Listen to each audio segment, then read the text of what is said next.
Okay, here we go. Now we're live. Excellent. There's been a lot of things going on, so I'm going to go ahead and take it very slow because there's been some recent stuff that's been happening, especially drama in the video game industry, anime, and all that other stuff that's been happening. When you try to do that stuff, it's crazy. There was a time. Yeah, I better just do the Alex Jones impersonation. As you might as well know, the anime is being under attack by the crazy people who are getting upset over Neon Genesis Evangelion, which I used to remember back in the early 90s. Neon Genesis was originally now on Netflix, and the fans are upset because they removed the gay out of the anime. We're a scene where Shinji Ikari and Karu said, I like you. And a lot of people were upset about this. A lot of people don't realize it's just an anime. But they could have bought the original box set, but instead they didn't. Which costs it costs a lot of money to get that set. The original ABD Evangelion set. If they had the money to buy that set, which is the Platinum Edition collection of Rebirth, Death and Rebirth, and all that, and the full TV series, they wouldn't have to bitch about it, because if they don't want to watch Netflix version of it, that's fine. But hear me out on this. This is something that needs to be addressed right now about this, because there's a lot of people that should understand. You could have bought the legendary box set or advocated for the box set to be used. Like, let me show you the box set for Neon Genesis Evangelion. Let me see if I can find the ABD version of it. Because I do know that they had the VHS version, they had the DVD version, which is 26 episodes, and I do remember this. Now, a lot of people don't realize the original actresses right now are pretty disappointed about this controversy too, because they would love to reprise their roles for this. But the sad part is that Spiegel Spencer could not do this because they weren't asked to do it. Let me see if I could find out here, because a lot of people are really upset about this, because this series was on ABD's production when they did the dubs, and I can understand people are upset about this. If they really want to, they could just buy the original, but the problem is it's way too expensive. And they try to bring the original out there. And that's the thing that I'm kind of really disappointed about, because this is something that needs to be addressed right now. They can't really, because right now they don't have the license for the music either. And that's the weird part about it. And it kind of bothers me. Why would they do that? Sorry if I can't really say much. But why would they get upset and go after the translator over this because they felt upset about this? That's the thing that bothers me the most about this situation, because a lot of people were butthurt because they removed the whole thing from the anime. And I get that, and I understand a lot of fans back, because I used to remember back in the early 90s, the yaoi fan base for that anime is really crazy. Was really deep-seated crazy. And the thing that bothers me the most about it was the yaoi fan base practically made people turned away from that anime because of that obsession with Shinji Ikari. The thing about this, I do recall back in the early 90s, they had, because I actually originally bought Neon Genesis Evangelion from the DVD to the VHSs. I actually remember buying this in the early 90s, and it cost $30 just to get 3 episodes of that anime. And the thing is, this anime isn't cheap anymore. Because I can show you the cost of this anime. This anime is no joke. Because I can go to Amazon, or let me see if I can go to Amazon and look it up. Because Neon Genesis Evangelion is not cheap. Only the movies are cheaper.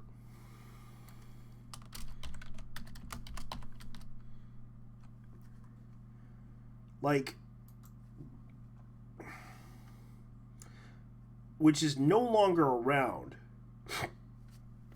Because the end of Evangelion, let me show you the DVD collection of this anime. You'll be lucky if it's used. And here's the thing. I'll show you the Will this Oh, that's hot.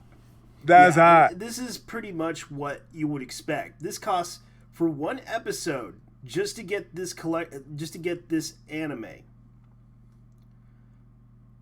From episode 15 to 17 by ABD Films, it will cost about 26 for the new version of it is $89.93 for one DVD. For a used copy of this, that's how much it costs. Because the audio CD for this is no joke. Let's see, the end of Evangelion, $149. The actual version of it. The DVD of this anime. For Christ's sake, that's how much it costs. And for the instant platinum version of this DVD for the collection is no joke. Because that's the end of the episode that they have, the original DVD box set. And thanks to the fans that made it possible, because right now the platinum costs about $800 freaking dollars. For a used one is $1,000 for the freaking metal box collection. That's how freaking crazy that is. And yet they want to bitch about on Netflix. Okay, why don't you get the bootleg version of it? Because I hear that's okay too. And that's how bad it is. This is how bad it is. The fandom is. Because even if you can find the dub version of this or the full collection of this anime, you're going to have a hard time. Because that's how much it cost. Even the remix version was pretty weird.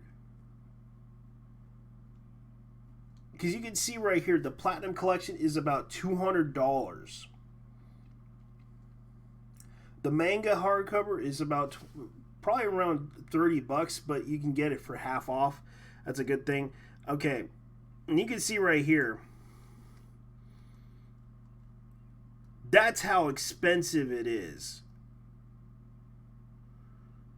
You think, and the problem is, let me see if I can find a Blu-ray version of this and see how much that costs. Because they only have the movie versions that they currently released it in the mid-2000s. Let's see. Blu-ray. Let me see if I can find anything on the Blu-ray. They only have the movies, which are cheaper, because they are currently already out. So you can see right here,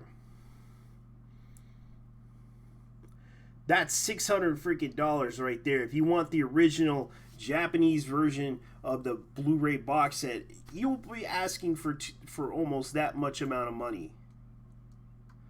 $600 freaking dollars.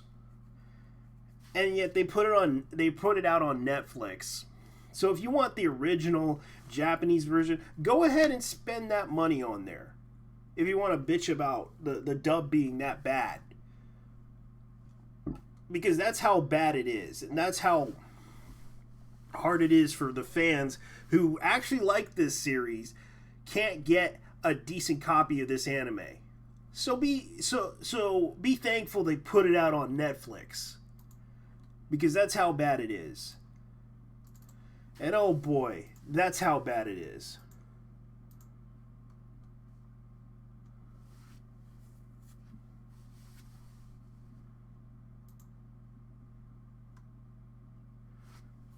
Because this is something that people need to address about the anime too.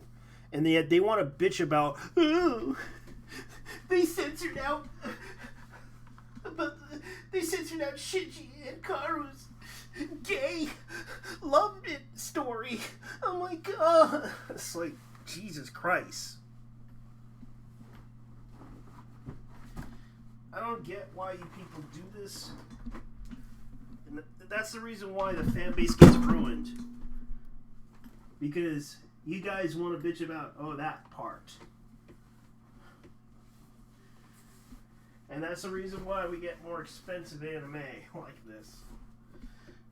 And no one can't collect that anime because, well, let's face it, the licensing and all that other stuff that's been happening, they couldn't do anything about it.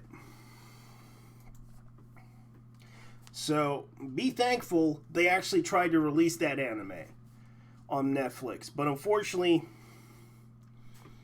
you think you can buy that anime? Good luck. You think you can buy it on... Let me go ahead and go on eBay.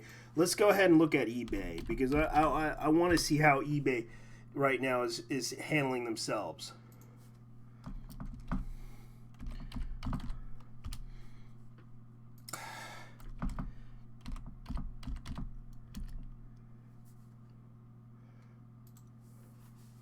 On eBay.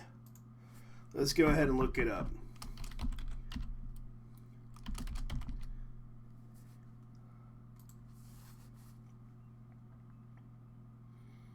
Well, let's put it this way. The good news is, ladies and gentlemen, I did find something cheaper. So I'm going to go ahead and show you guys the good news. Oh, that's hot. eBay and find that's hot. For a less expensive price.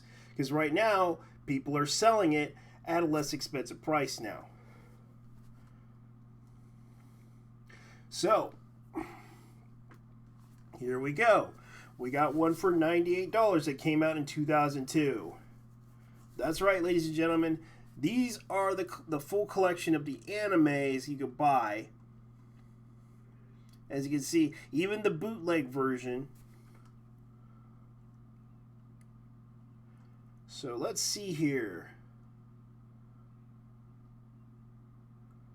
Neon Genesis Director's Cut Reborn. Yeah, I remember that one. You can see right here that's pretty much what it was. Oh, the Shingetter one. And this is like their uncut version that they had of the movie. The director's cut version. Yes, this does exist. I do remember seeing that in the store back in Suncoast. And I remember Suncoast, it was very expensive to get. And you can see right here, this person's offering the Platinum Collection of the anime. As you can see right here, the brand new Elite set for collection, which costs about $1,000 something. If you're lucky, you could probably get it. Because right now, there's only a few sets of this collection ever existing. Death and Rebirth Complete Edition. And you can see right here the VHS, the DVD. Let's see, that's the manga version, which they actually own. I know that they actually have the manga version, which they licensed and they possibly sold, and it's now Madman. Let's see, what else? Collection 1 and 2. Let's see what this contains. This is the bootleg. 1 through 4, 1 through 5. Let's see here. Because this is a lot. This is how much it cost just to get the Platinum Edition of this DVD set, which is the original stuff that they had for it for the anime. And it's by ABD, the original copy of it in the US, which was back in the mid 2000s, you're asking for $120 for Platinum 2. And that's how expensive it is thanks to the fans. And this is why I hate the fans of Evangelion. Because that's how bad it is.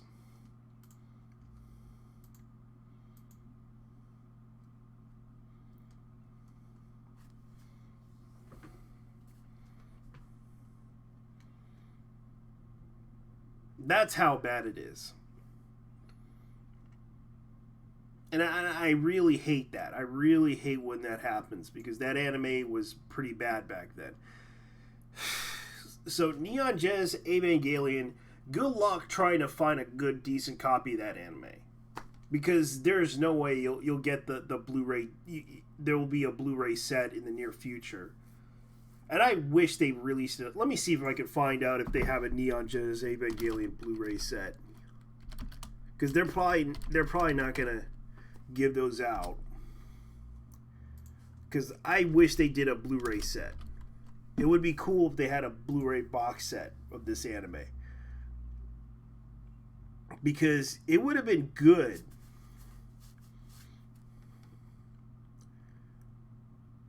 If they did. Because I would buy it.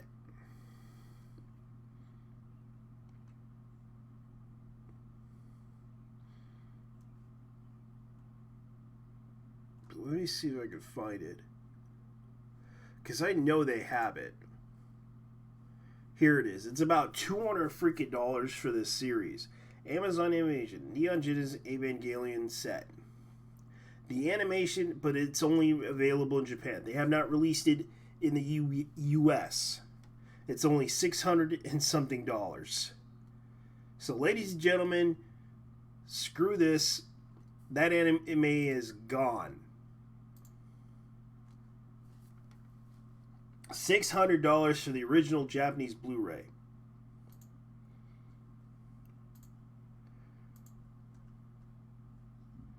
And that's it. Pretty much what I'm looking at right now, because this is something that I really, really hate to say this, but the fans are screwed for life because of what they did. Because right now, the fans are not happy with the Netflix version, and therefore, they're upset because they removed it, a scene where Kaoru says, "I love you." And I remembered that part.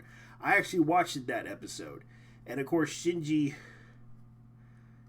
he pretty much was kind of confused by it. But yeah, he really liked it, Kaoru.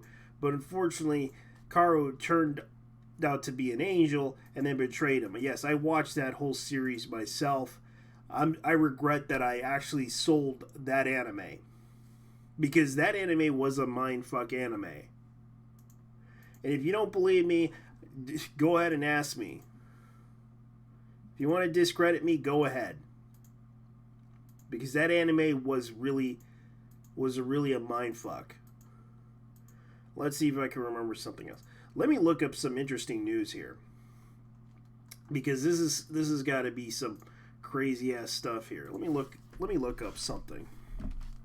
Because I haven't really discussed this before, but I might as well do this. Anime. Let's see, anime. Let me see.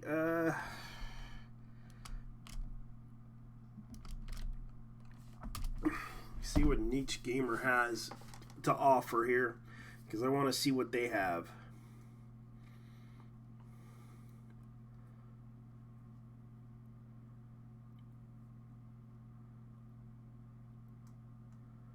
Let's see.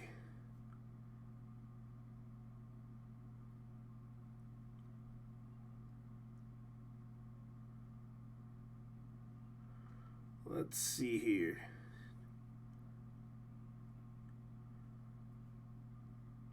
Ah, yes. Let's see here. Let's see if I could find something here. Ah, yes. The Mordha devs. They won't police their fan base. This one's pretty interesting because they basically are being accused of racism and sexism and all this other stuff, and yet they bring up the whole issue about it. Let's see here. Let's see, what would be an interesting topic to talk about?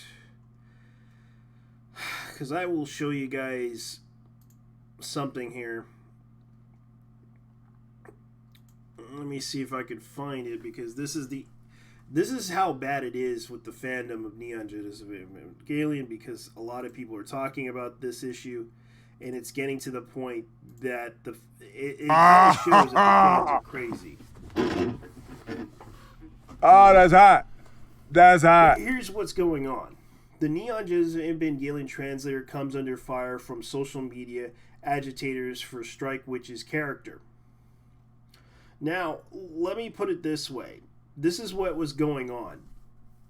The guy who erased Ikaru's gayness also changed any translation involving terrorists in order to make it so that they were specifically leftist terrorists. Let's stop pretending he didn't have an agenda when he took pains to erase the gay representation. And this is what she said. Oh my god, he also translated as shonen wear a character that are lolly bait panties, Nazi hentai girl OC from Strike at Winches. And this is how bad it is. They're bringing up something and they're trying to discredit him and try to hurt him because of that. And it's like they always say, that's check notes. Yes, that's yikes for me. And this is the kind of thing that's going on right now. Right now. They're going after him because they're upset because of the translation of Neon Genesis Evangelion. And right now they're going to Anime Expo. And straight up trying to discredit this guy, Dan, if I pronounce his name right, Dan, let's see, okay, if I can remember, Dan Kutsumitsu. Kanemitsu, that's how you pronounce it. And the fact that they're getting upset because he was the one who translated the Neon Genesis Evangelion anime for Netflix. And you have to understand, this is Netflix's doing. They paid him to do this job. He did the job. That's what happened. If you guys want to buy the freaking DVD, original DVDs from ADV, please stop bitching about it, or ask them, Funimation, to bring out the original dub and put it out on Blu-ray. Please. Stop with this bullshit just because your butt hurt. There's a reasonable solution to the problem, and you could easily solve this problem by advocating that you please put out the Blu-ray for this anime so we can rewatch the original stuff from the original dub by ABD. You could easily done that, but oh no, you gotta bitch and moan about it because you want to remove Dan from his job because you don't like Dan because Dan did this shit. Okay. That's what I will say about this. That's an easy solution to the problem. Because if Funimation owns the rights to this anime, or any other anime company that owns the rights to this anime, please ask them to basically, please make a Blu-ray collection of the full series plus the movies and put it to its original format. And also the fact you can... And that's what they should have done. That's what they should have done. Instead of bitching about it right here and going after the guy who translated it, they could have just went with the original sub and scripting and asked for the people that did it and asked for the people who originally did this. But oh no, they decided, oh, we're going to go ahead and go after Dan because he erased the gay away from the anime. That's how you should do it. But instead, you want to do it this way. Fine, waste our freaking time and we're still waiting for the Blu-ray box set, which costs about $600 for the original Japanese version, and you could easily gotten that one. Okay.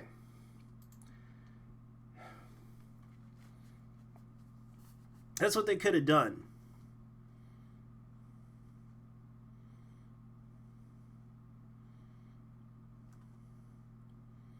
That's what they could have done, and this is what upsets me about this whole situation. Now, let me go ahead and get some good news here, because I'm going to go ahead and do something right now. All right, here we go. Shenmue 2. Oh, that's hot. Refunds That's hot. Detailed, honored at the late time Steam keys drop in 2020. Look at WiseNet, Deep Silver, and Epic Games assessed the Shenmue 3 situation regarding the title exclusive deal with Epic Games Store after promotional material showcased Steam's release, and how refunds will be announced at later date, as the Steam keys will be shipped sometime in 2020. After the controversial moment of denying refunds and assessing the situation, which was known as Shenmue 3's Epic Games Store debacle, it seems that there's the way for trapped and unpleased backers to get out of the bait and switch situation. Firstly, not that it means much now, WiseNet issued an apology letter to the gamers and fans alike. You can read the write-up on the game, the Kickstarter page, right here. Hello, everyone. Regarding the recent announcement of Epic Games Store exclusive, all of us here at WiseNet, Deep Silver, and Epic are taking the matter to the utmost concern, and we like to clarify the circumstances leading to the decision, the offer backers options to moving forward. As noted in the update survey at launch, we had organizedly planned for PC distribution through Steam, but taking publishing and sales consideration into account, WiseNet and Deep Silver agreed that in our partnership with Epic Games Store on PC version distribution as a publishing partner, Deep Silver has recently contributed not only to the sales and marketing, but to the scaling up of the game, so there is more Shenmue 3 to begin with. Also, Epic Games Store has been with us from the start of the project when we adopted the Unreal Engine 4 for development, and have given us their support throughout the development process. In response to the backers who have requested Steam keys for the rewards, we discussed offering the keys on the day of release. However, coordination with the sales policies that involve the companies was unattainable, and the result, we are not able to make the day one distribution option for Steam keys available. That we are not able to offer Steam keys for Kickstarter rewards, and at this time of the game release, the game disappointed and inconveniences for those backers who were unexpected to receive them. We're deeply apologizing for the unrest and caused by this announcement.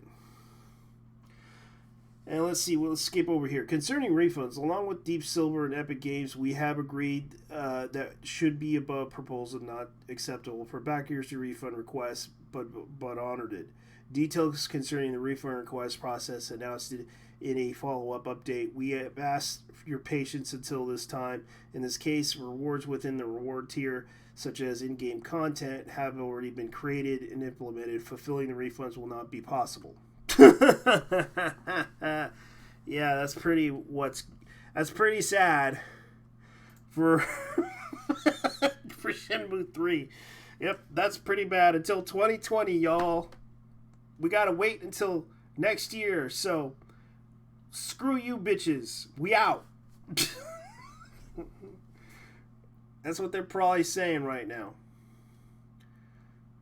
That's what they're telling everybody.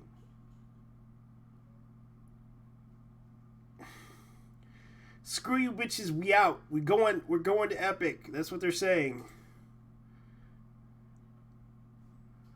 That's pretty much what's going on right now. This is pretty much what we're seeing right now. We're seeing the this whole mess right now. The internet has died because of this. Millions of people have died. And this is where it all begins.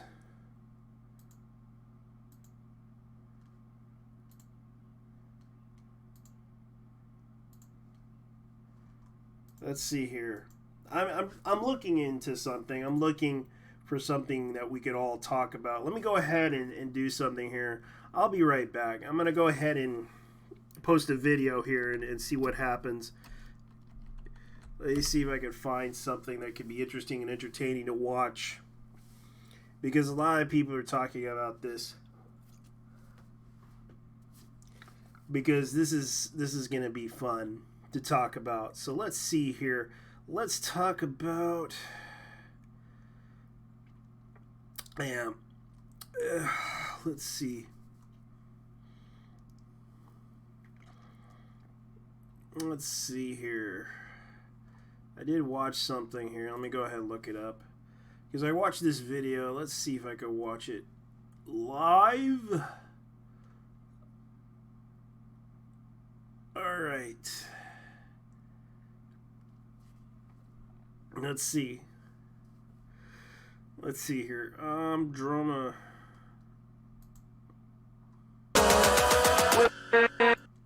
Let's see. I can skip it right here. I'm going to transition to another channel. Oh, that's hot. That's hot. Because a lot of people are talking about this. Disrespect. He was unbanned on Wednesday, confirming his ban was only 14 days. That being said, he has yet to stream. It appears what Doc has decided to do is, instead of stream, build hype towards the next stream. One of the biggest competitions on Twitch is the highest viewer count by a single streamer. For this one, we have to go back to January 2018, when Lord Tyler 1, after being permanently banned from League, received an unban. This stream received a lot of hype, taking what seemed like the impossible record of 379,000 viewers in one stream. Then we had the return of Doc with his cheating on his wife scandal. On February 5th, 2018, he hit a peak of 365,000 viewers. Incredible, but Tyler did take and held the lead for that one. Then we had Ninja on April 22nd, 2018, streaming with Drake. Now, this one was in a grey area given he was streaming with a bigger influencer and wasn't technically solo streaming, but Ninja did hit a grand total 605,000 viewers peak. These three records are incredible, and this gives Doc a second chance to take this lead. This is an extreme task, and based on Doc's Twitter videos, he'll be returning on the 8th of next month. It's just a question of, is the hype good enough? And the first one from this week on Monday comes from Amaranth, who went into a store while live streaming and said the following.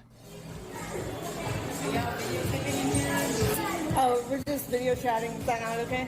Oh, you're video chatting? Yeah. Okay. Yeah. This, of course, got pointed out on Reddit, although she did say, and I quote, "We're just video chatting," which can be taken a few different ways. She didn't technically lie when she said she was video chatting, but she was being disingenuous when it came to lying about streaming. And the reason this one blew up, getting almost 5,000 upvotes on Reddit, is because under the Twitch TOS, under unauthorized sharing of private information, stating sharing content that violates another person's reasonable expectation of privacy, for example streaming from a private space without permission, here Amaranth did not have permission to stream in the store, but did. Did Amaranth receive a ban though? No, of course she didn't. Following on, we have the streamer and CSGO coach One Bibby, who had his naked girlfriend walk in on stream. The clip clearly shows him telling her that he is on stream and tells her not to walk in, but she does it anyway. He is also in a call with some people, so there is also their reaction on stream. You said, Bibby, why are you fake? Why did he fake that? Oh, what the? Oh, Wait!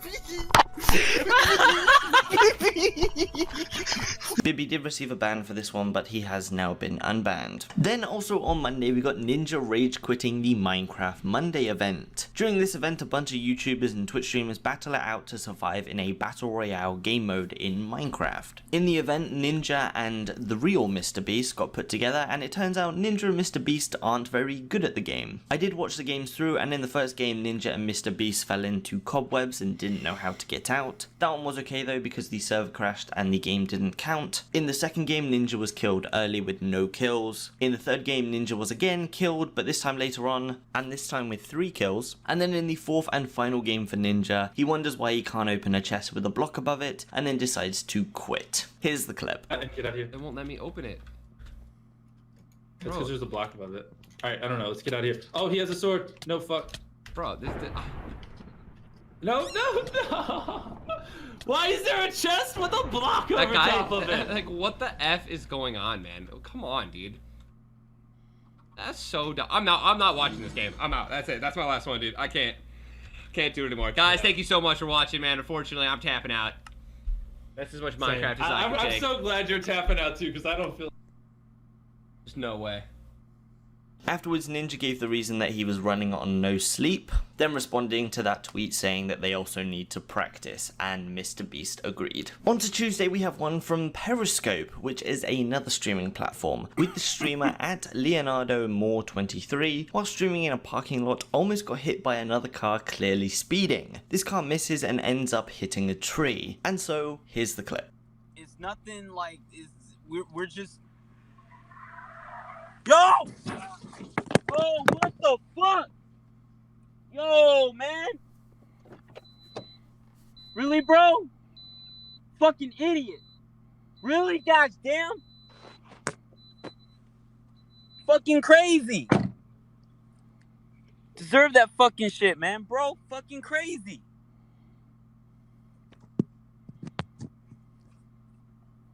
How you can fucking drive like that, man? Gosh damn it. Fuck. No, that nigga, he just crashed into a fucking tree, almost sideswiped me. Yeah.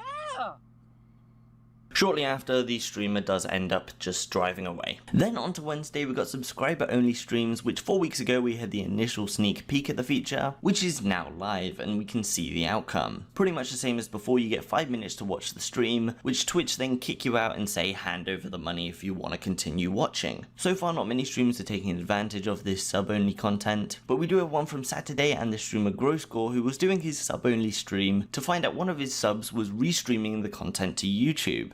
Oh my god, yeah, Drax! Last sub from me. Yo, I'm not joking, you bruv. Oi, Drax is streaming my stream on YouTube. Yo, I'm reporting this. I'm reporting this because you're a scumbag. Yo, I'm not joking. He's actually... Growscore has tweeted out saying that this is one of the best streams he's done. He won every gamer league, spoke to everyone in chat, gained over 100 subs, didn't get harassed, and smiled all stream. Also saying he'll be doing a lot more of these streams. But he's also received some backlash on Twitter for doing these streams, which is where he posted the following response. I've had a fucking enough of all these fucking people on Twitter that are fucking bitched at me, and all these people on the internet that are crying, saying I'm a sellout, and that I'm an idiot because I've got sub mode only can watch. Well, fuck you, little cunt. Well, treat me fucking better then. Treat me fucking better, and I won't put sub only mode can watch on. Treat me fucking better. Respect to the real people out there supporting me. I'll be streaming every fucking day with sub only mode can watch. Don't like it? Fuck you. I'm happy, bro. For the first time in my life, I'm happy. So fucking be happy for me! Then on to Thursday, first off from Sensin Bear, who received a ban for sexual content after the following clip. Oh, my dogs! What? Did something show? Just got scared there. So yes, Sinsin leant forward, given what she was wearing showed a little too much and received a ban. This ban was originally believed to be 3 days, but then Sin tweeted out saying that she would be streaming late the next day, making this ban only 24 hours. Then we have the streamer Marky Lucarouse Y, which during a midweek stream he was threatening and scaring his mum over the use of the house's air conditioning. His mum comes in to argue with him and change it. Supposedly the house was too hot and she wanted it to cool down, which is where the following happened. El puto aire. Debe estar poniendo cosas ahí. ¡Toma ya, coño! Arriba. ¡Toma! Si es una casilla, te caes. No, gilipollas. Que ya lo sé, coño. Es que mirar, ¿por qué lo pones en calor? No tiene puto sentido. Madre mía. ¡Ah, con Dios! Ahora venga, ahora decir.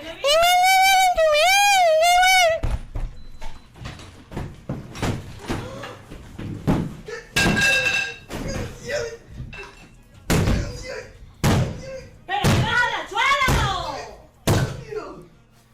¡Wow! Eso es un no.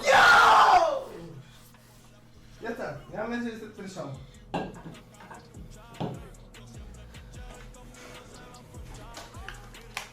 Procede a lo que estaba haciendo.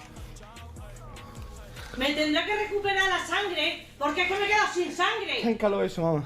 Afterwards, this clip did get posted to Twitter with currently 1.6 million views. A few other partnered Spanish streamers shared this tweet, tagging the Spanish Twitch team. Shortly after, the streamer did receive a ban for threatening behavior / violence, but he is now unbanned, so it only lasted 3 days. Following on, what kind of year would it be without some AGDQ drama? For those who don't know what that is, it's a yearly event where a bunch of speedrunners play their fastest games, and the event collects money for charity while doing so. So the first one from AGDQ comes from Caleb Hart and Cindy Nancy, which Cindy Nancy posted to Twitter saying, "Caleb grabbed multiple girls inappropriately last night, including me, and I'm about to say something about it." Although Caleb wasn't directly tagged in this tweet, 1 hour later he responded saying, "I remember speaking to you for a total 2 to 3 minutes with multiple people around me that can call this out as a lie. I would love for you to present some sort of proof." Which shortly after Cindy removed that allegation tweet, this seemed to be like she was going back on what she said until Cindy posted an explanation saying the following.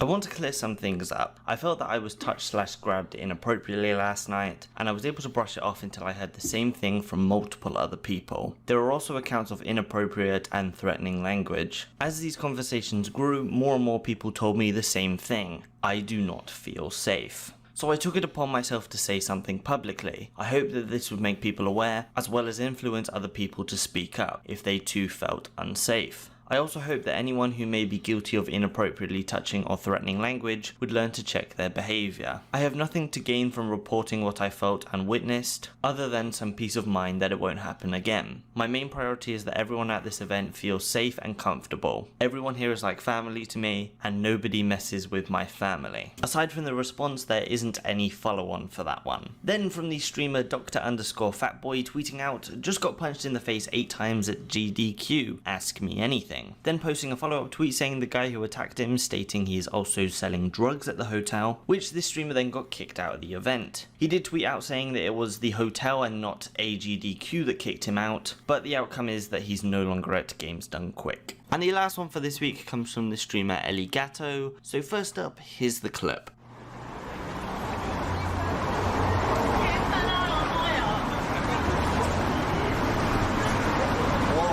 League. This is day 21. This guy. Whoa, what are you doing? Sorry. Whoa. Is he just like trying to. The fuck? The fuck? He just started following me. And then trying to like. Oh my god, I feel so disgusted right now.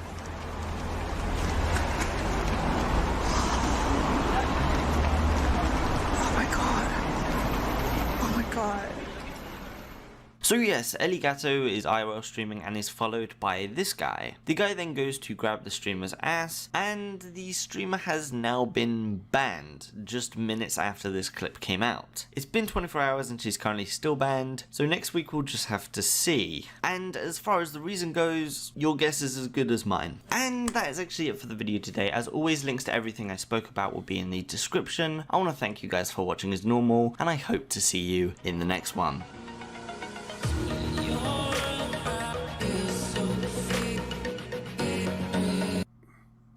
You know how I know you suck? Because your username is ISuck247. Oh, you know how I know you suck? Because you're dead. No! More of the industry weighs in on revenue splits. CD Projekt Red seemingly have larger than previously thought plans. Sony seem to be striking out in a bold fashion for next gen and far more. Hey everyone, and welcome back to the Roundup, our Tuesday and Friday news show that keeps you up to date with the industry goings on. There's a lot to talk about today, so let's get right into it. Our first story is a little bit more on the distribution side of the games industry. And yeah, that does mean we're going to touch on Epic. So, Frederick Wester, the executive chairman of Paradox Interactive, spoke at GameLab about revenue splits in general, and then a little bit on Epic specifically. He said this, quote, "The 70-30 revenue split is outrageous. I think the platform holders are taking too much money. Everyone in the press here, just quote me on that." So 70-30 has been standard for a very long time indeed, starting, as Wester says, with Warner Brothers in the 70s, who would charge 30% for distributing VHS tapes. And of course he points out that, well, that's, distributing VHSs, that's pretty expensive as compared to digital distribution. To which he says, this doesn't cost anything, so Epic has done a great job for the whole industry because you get 88%. Fantastic move, thank you very much. Now, that last bit is what will get him a little bit of ire from a lot of people who play games, largely down to Epic Games' aggression. And I think just about everyone will agree that it's a good idea for middlemen to be getting a bit of a smaller cut. Indeed, a fellow game developer at the GameLab panel said that the 30% store cut will often be more than the developer's profit, and I think we can all agree that in principle, the developer is doing more work than the storefront. They, along with the publisher, who will normally be funding much of development, which is pretty important, and also doing additional things like localization, QA, and sometimes even support development or porting, I think that, yeah, the dev and the publisher do deserve a larger cut than, the store who is doing some payment processing and providing you a digital file. And when I say publisher, I especially mean that in the indie realm. I think a lot of us get maybe the AAA publishing and indie confused a bit, which is fair enough, but they actually end up being quite different. But of course, this 88-12 split, that's not a controversial thing, from what I understand, with, with players of games. I think it's the exclusives. It's all the exclusives, and Frederick didn't really talk about that. And that's kind of the problem here. I think an 88-12 split is great. As a consumer, I want a higher percentage of my money going to the people who actually created the thing that I'm buying, and that's why so many people are deciding to purchase, say, Cyberpunk 2077 from GOG, because GOG is also a part of CD Projekt Red. So really, that's the thing. If Epic was an 88-12 split and nothing else, then it would be a good thing, but it's not only that. Epic are damaging the customer experience through their exclusives. Now, based on what Tim Sweeney has said, their 2020 exclusive lineup is going to feature more games that they've actually funded the development of from an early stage, which I think is a little bit more reasonable. You pay for a game, maybe an exclusive is more okay there, or like you pay for development of a game from scratch, but like nabbing crowdfunded games late in the day, that's just not on, and yeah, I don't think that should be supported as a practice. Now, Frederick went on to clarify his points further on Twitter, saying that he wasn't only pointing the finger at Steam, who have actually changed their revenue splits somewhat. They now have a 25 and 20% tier, which is really only for high revenue games. It doesn't really hit indies, unfortunately. Daddy's just gonna look for a promo code. Alright, I'm skipping that. Sorry about that, ladies and gentlemen. But technically, they're not making any money off of what they're doing at the Epic Games Store, especially the indie developers. They're having a hard time trying to sell their games on the Epic Games Store, because considering that it's just a new store, and a lot of people are skeptical about this new store. And the problem is the new store still has a problem. And I'm sorry, this new storefront isn't really big enough to sell games on, and that's the bigger problem. Even if 30% cut for the revenue of the game, they're still making money off of it. Even though it's a small portion, they're still making a profit. Even if that small profit means they can only make a small amount, they're still making a profit. But really what he is targeting is the 70-30 general practice. And he went on to say this, and while we're discussing the fairness of revenue splits, who can blame developers going Epic exclusive if given a great revenue split plus guarantee? We're not planning to do any exclusives, but geez, show understanding for those who do. Ask yourself, why do they choose to go exclusive? I'll give you a hint. It's not to mess up your life and force you to use multiple launchers. And I think really he's getting onto a pretty simple point there.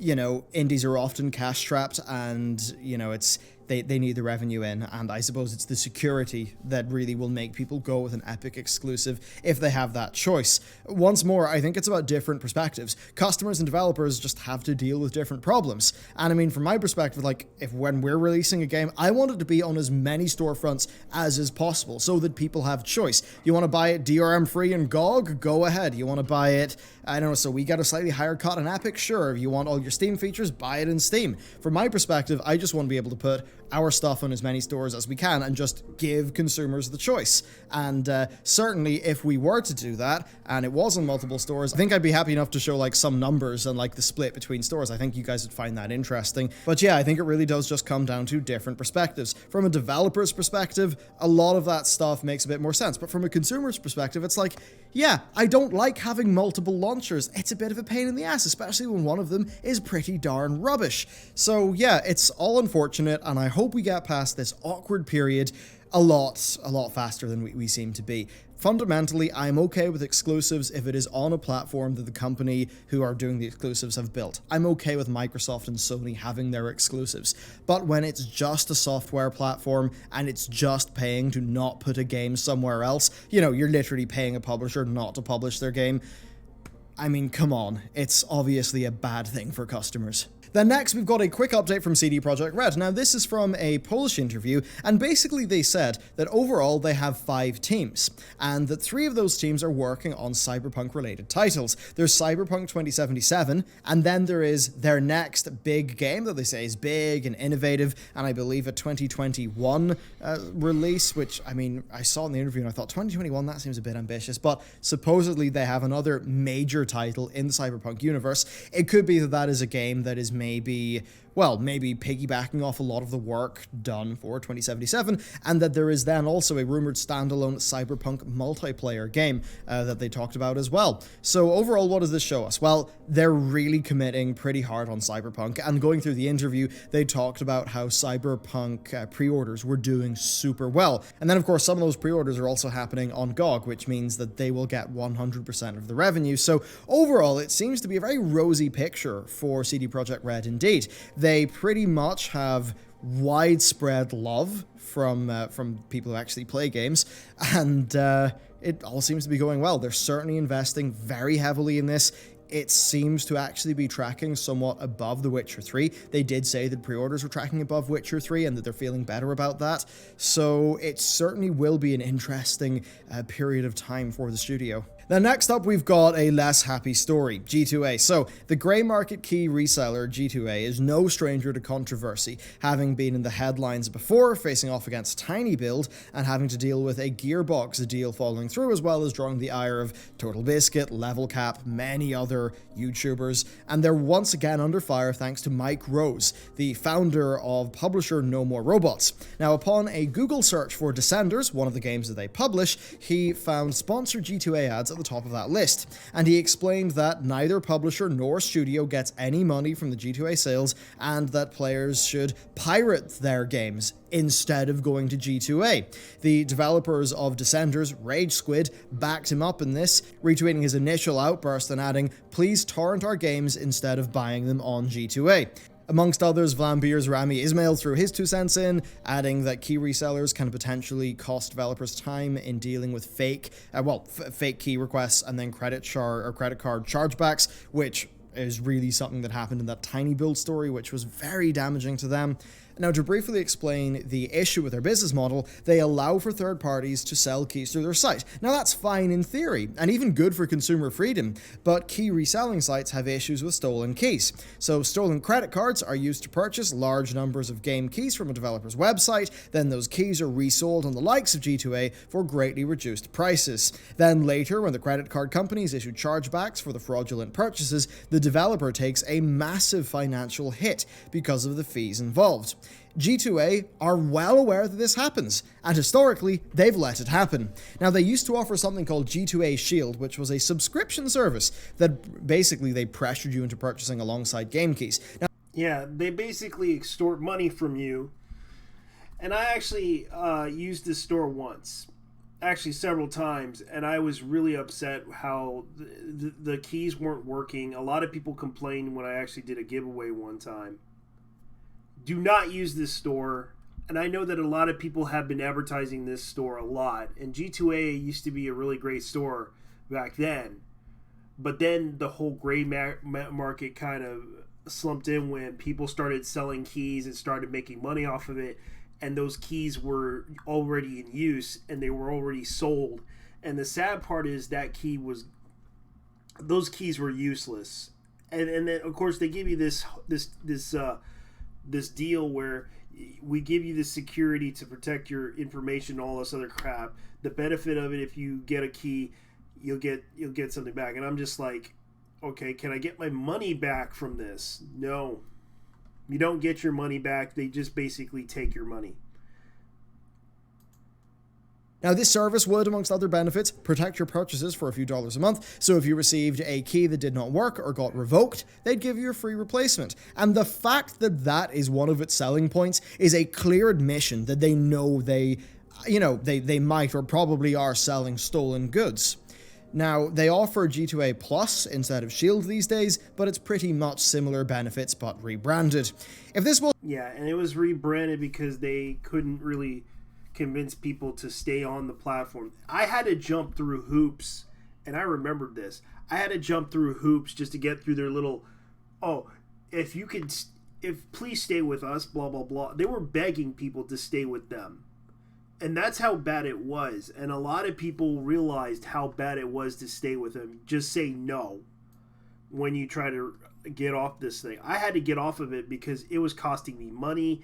I could not stand the service, especially when I tried to ask for my money back. They wouldn't give it back to me.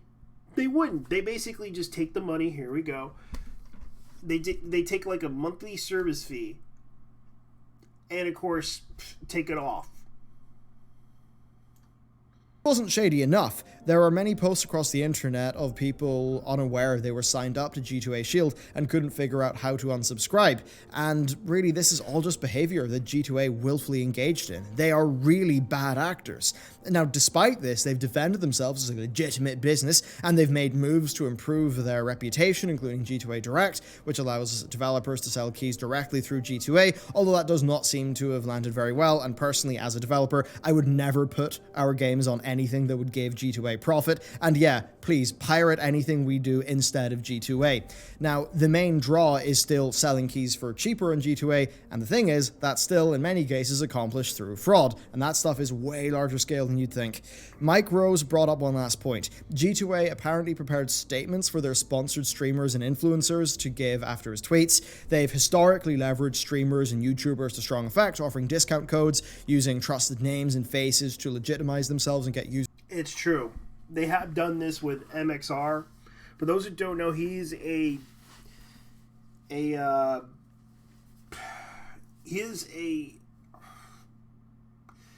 For those who don't know, MXR was well known for doing this. He also was known for advertising G2A because of the fact that he is a known influencer in the community. I made a video about him a long time ago talking about the fact that he actually made, and a lot of people disagreed with me, but I had to point out that he also was one of the many influencers that also did G2A and advertised G2A, and also got a discount from G2A to sell to basically influence people to buy into it. I realized I made a video called I was too stupid to buy G2A, and I realized G2A was bad, real bad, and it got to the point that MXR. Luckily, MXR got off of that service, and now he's advertising something else. And I'm glad he did, because G2A was really bad for his reputation. As much as I like his YouTube content, and as much as I liked him doing Fallout content and also Elder Scrolls content, he basically influenced a lot of people to buy into the G2A thing. And luckily he got out of it. Luckily he's got another sponsor, and I hope that sponsor's good for him, because he deserves a better sponsor than G2A. users in the door. There are plenty who receive a paycheck from them and either don't understand or care about the ill effects that G2A have on the industry, and I think it's pretty irresponsible. I don't watch, like, if I see somebody sponsored by G2A, I avoid their content. They are basically increasing the amount of fraud going on in our industry, and I would give a wide berth to anyone in the industry who unapologetically advertises for G2A. And then I'd also recommend, if you want an update on the 2016 story with them, check out Level Cap Gaming's video. It's great. He brought a lot of attention to this, and that really did sort of make waves, so I think it's really worth watching his video. Hopefully, though, this new wave of criticism inspires both the streamers and G2A to up their game a little bit, but I kind of doubt it. Sadly, there is money to be made in the grey market. Then next, Sony. So, Sony's next-gen strategy has been somewhat revealed by the Wall Street Journal. According to anonymous Sony officials, their chief executive, Kenichiro Yoshida, described the PS5 as a niche product aimed at hardcore gamers. They believe that visual quality is a key factor in purchase decisions, so they're aiming... Here's the thing about this, is that I'm going to say right now about the niche market. It was always known, but when they first released the first Sony console, they had a whole bunch of games that were not that great, but it was like a huge sell for them. They had RPGs, they had beat 'em ups, they had a whole bunch of stuff that they introduced into the PlayStation games. Shooters, they actually had like shoot 'em ups. They had a lot of games that were like you never even heard of. That's what, and a lot of people were surprised by this. Were surprised that Sony would actually bring out these games. And I remember playing like PC games on there. Like I actually have like one of the copies of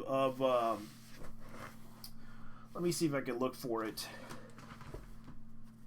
Like they had like Gran Turismo, fighting games, Toshinden Arena, Soviet Strike. Let's see, because I have like a copy of these games. Even World of Warcraft, they even have Warcraft on there too. Warcraft and Diablo. Like, they had, like, PC games like Diablo in there, too. It was, like... and it was licensed... And here's the fun kicker about this. It was licensed by EA. And I remembered those days, too. Because they actually brought out, like, games you probably never heard of, or games that you probably would play. And they brought them out on the system. And they had a niche, like a small following, but it became a huge following. Like, Square Enix brought in like a whole bunch of good games on that system. They offered a lot of people a lot of good games. And that's where Sony had to compete against Sega Saturn or Sega CD or Sega 32X CD. And oh boy, that was great times too, when the console wars happened. And this is something that I remembered. The fact that they are trying to bring out good quality games, but the sad part is they're trying to do their modest policy thing where they're trying to censor out the games that are kind of like, for the Japanese market, they do a little bit of risque stuff, and I can understand that that's a bigger problem, especially when they have an issue with anime titties in the US, especially by the form known as, you guessed it, God, I hate those guys. They really ruined the gaming industry with their bullshit. Which I'm not going to mention their name because they're already on the shit list, and for some reason a lot of people in New York are pissed off at them because they felt they were responsible for the harassment of a streamer who recently killed themselves. And I hated to talk about this because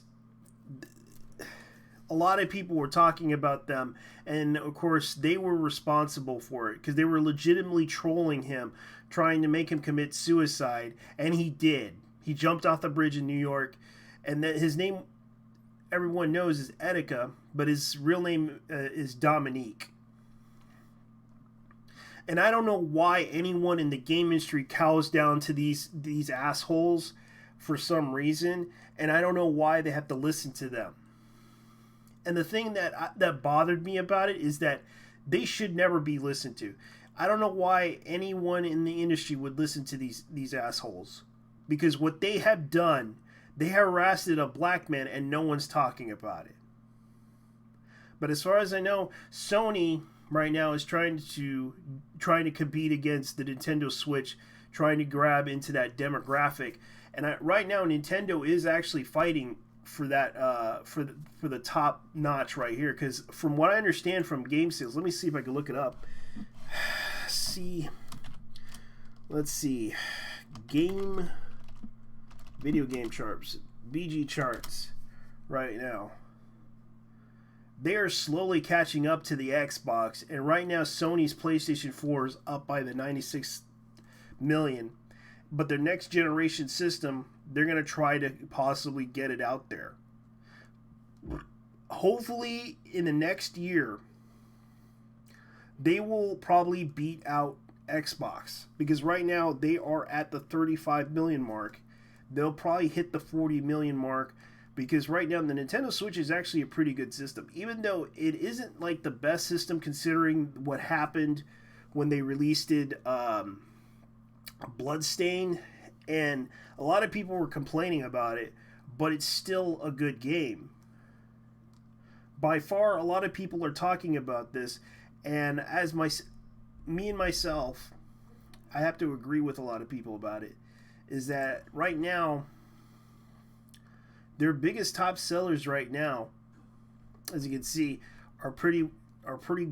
they're doing pretty well. And you can see right here, Sony, right now, their only games that are right now is PC Engineers is being sold pretty well. And this is from the last month. As you can see right here, PlayStation right now is probably the top seller. But as you can see right here, and this is like the year back then, but now sales are slowly rising. As you can see right here, global sales of the Nintendo Switch is rising. It is beating out, like right now in Japan, it's 28 million. In North America, it's like 50 something, but the Nintendo Switch is slowly rising in sales. Even though it's not selling well, it's selling. It's selling the console. Heck, I even own one, and I actually like this system because it actually is a system that actually is convenient. It could switch from a TV to a handheld, and that's the thing I like about this. Sony right now is maybe up in the millions, but are they selling games? That's the question. And right now, they're actually selling okay. They're up there. The only game right now that's selling pretty well for them right now is this. This is in Japan, yo. Oh, that's pretty cute. So that's what it is. Okay. Oh, that's pretty cool. I'd buy that. Sheesh. And it's coming out on the 4th of the 20th. Okay, so it came out last year.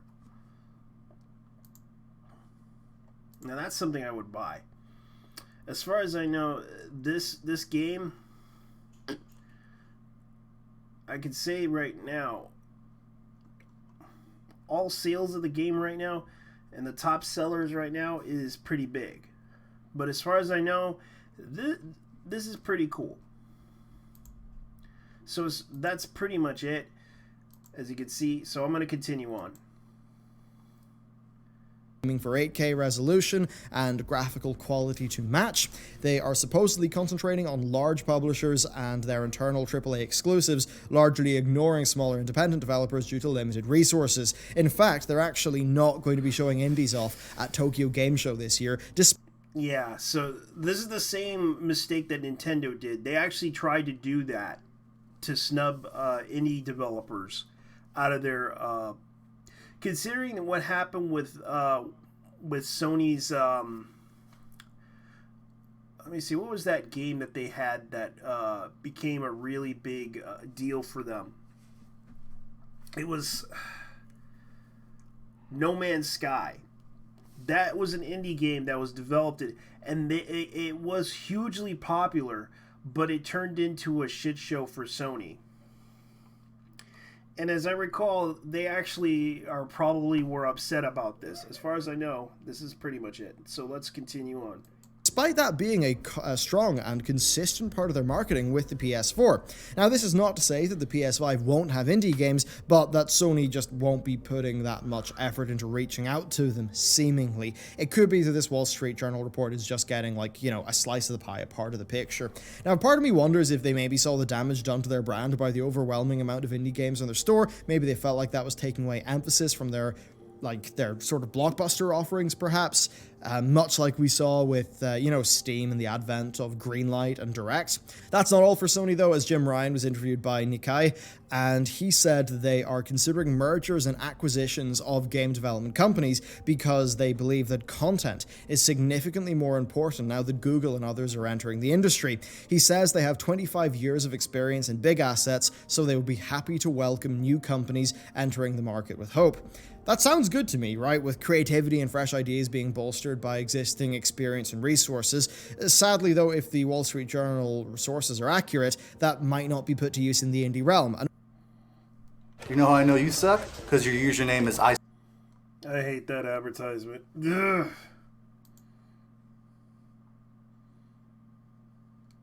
On what's worked for Sony in the past, and that is having super high quality blockbuster games like God of War, The Last of Us, and Uncharted. And then next, a few quick stories to round us off. So, and also a few Japanese games that would actually be fun to play, because that's what they were known for.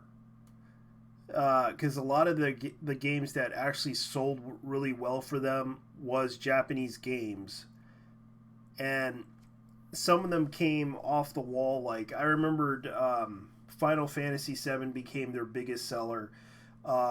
Especially, there was also some other, like, I remember Silver Star Story, even though they actually remade that game. And I actually remember a friend of mine bought that game, and oh boy, I wanted that game because that game was actually pretty fun. For what it's worth, it was one of the biggest RPGs that they did for Silver Star Story 2. Reportedly, there's still 1 million people a month playing Age of Empires, and Microsoft have also said that they're not leaving Age of Mythology behind. Now, I think it was about 5 months ago I played Age of Empires 2 HD again, and it all came back to me, still a super fun game. And I think what's interesting to me about this is Age of Empires is not a game that you play for skins or a progression system or anything like that. You play it for entirely intrinsic reasons, not extrinsic ones, and it's nice to see a game like that still doing super well. I love that game when, that was one of the first games I ever played, was the Age of Empires series, and it's nice to see it still doing strong. And of course, we also recently had the news of Microsoft having a new studio be dedicated to Age of Empires. So as an RTS fan, that is extremely exciting news, and it's great to see that those games are still doing really well. Then next, I want to point out EVE Online. They have yet another very, very interesting story. So the Drifters are aliens. They initially could be sort of cheesed in the game with how you would deal with them, but well, CCP have done something rather surprising. They have started a full Drifter invasion of the galaxy, and this is to the point where multiple alliances, and when we talk about these alliances, you're dealing with thousands and thousands of players. EVE is just such a crazy game. I never really had the time to properly get into it, as much as I do like it a lot. But yeah, they've done this big in-game event where, and totally unannounced, they just commenced an alien invasion. One that is actually really strong, to the point where warring alliances have basically done truces. And it's just an extremely interesting event that shows really the power of a digital world and how you can do something completely transformative. I mean, our equivalent to that is, oh dear, the war has started, time for conscription. Right, that's the IRL equivalent of that. But in EVE, you have this universe that people have been playing in for years and years, so it feels real and important to them. And you can do something that just shakes the foundations of that. And just as a social experiment, that is tremendously interesting, and it's absolutely a story with Eve that I'm going to be going to be keeping an eye on, especially because sure, all the truces have happened now in game, but what happens whenever somebody decides to break their truce for a bit of gain? I'll be very interested indeed. And then finally, a slightly more personal story, Mount & Blade 2 Bannerlords multiplayer beta is a thing. Now, I love Mount & Blade Warband. Absolutely, I really enjoyed the Napoleonic multiplayer game they did as well, and just the modding scene in Warband is so rich. That game has taken so many hours of my life. But of course, it's basically a massive joke, Mount & Blade 2, how long it's taken them to make it. And just this is, I think, relevant news because there's actual playable stuff from it now, and it's seemingly coming along a lot faster. And I think what's interesting is just how much time, how many years they've put into this. And this really got me thinking about economics, because a development process like that, if you're based in Los Angeles, going to be a large problem. However, Tailworlds are a Turkish company, and that got me going down a little bit of a rabbit hole. So, 1 Turkish lira is about 20 cents in the US. So inspired by the economists, burger economy, Big Mac economy, basically it's not perfect, but you can kind of look at the price of a Big Mac in different countries, and it tells you a little bit about purchasing power, I suppose. So a quarter pounder with a Coke at McDonald's in Turkey costs 5.99 lira. That comes out to be about $1.20, or, £1 sterling, basically, in the UK. And I think that's very interesting. It does just go to show that when you're in a country with a lower cost of living, you're able to stretch out those development timelines a lot more, seemingly because you really just want to work on the quality of your product. And of course, what's another studio that does that quite notably? CD Projekt Red. They're in Poland, and certainly $1, it will have you go a lot further in Poland than it will in LA. And I suppose it does just make me wonder, why do more companies not just move out of LA to places that are cheaper? But anyway, it's nice to see Tailworlds stick with their game and seemingly be okay to not rush it out and just work on their vision. I cannot wait for Mount & Blade 2 Bannerlord, and it's nice to see that there's more tangible. I do agree with this point. Why can't anybody just move to someplace else that's cheaper, that would actually, suit the needs of others? Like, I don't even know why people would develop their businesses in Staten Island when they could just go to another area, like, I don't know, a small town, and develop a game there and not have to worry about anyone coming in and trying to deal with them, and they can move somewhere else and just move in and live in that small town and just hope that that small town would help them out. The problem is, I do agree with this point, that's why most people would rather, live in Texas and put their businesses in Texas, or put their businesses in Florida, or put their businesses someplace where it's safer. But I could probably assume that it would work. As far as I know, that's pretty much it, guys. I'm going to probably go. So, catch you guys later. I'm going to go ahead and end this.